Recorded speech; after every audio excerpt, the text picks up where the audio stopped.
ఇదిగో అమ్మా.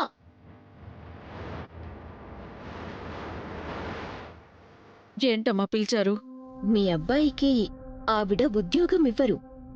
ఎందుకంటే మీ ఆయన ఇక్కడ వాచ్మెన్గా పని మానేశాడు కదా. ఆ విషయం మనసులో పెట్టుకున్నారు.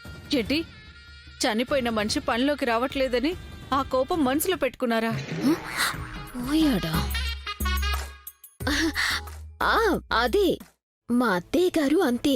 ఉన్నా పోయినా ఎవరైనా పని మానేస్తే వాళ్ళ కుటుంబాన్ని పట్టించుకొని కూడా పట్టించుకోరు.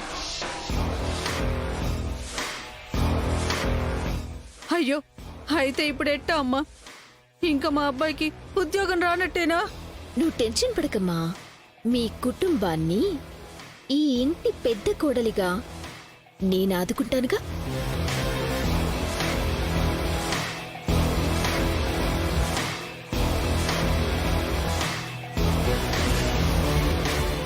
మీ అబ్బాయికి మా స్టోర్ తెలుసు కదా, అక్కడికి వెళ్ళమని చెప్పండి.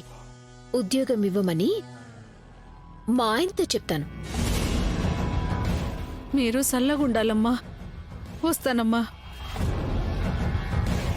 ఈ ఇంటి పెద్ద కోడలు గారు చాలా గొప్పోరు.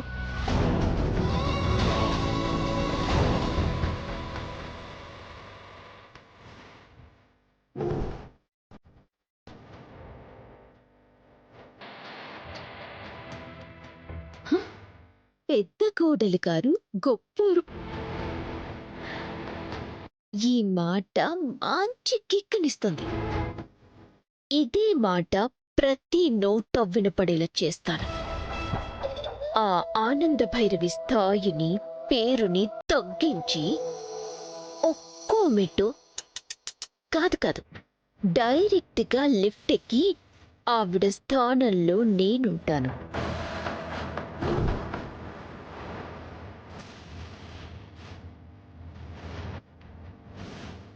నేనేంటో చూపిస్తాను.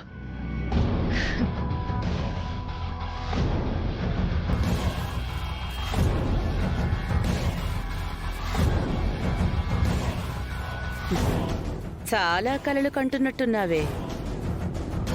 చెప్తాను. నీ తోడెలు బుద్ధులు, నీ తెలివితేటలకి సరైన చురకలు అంటించకపోతే కుదరదు.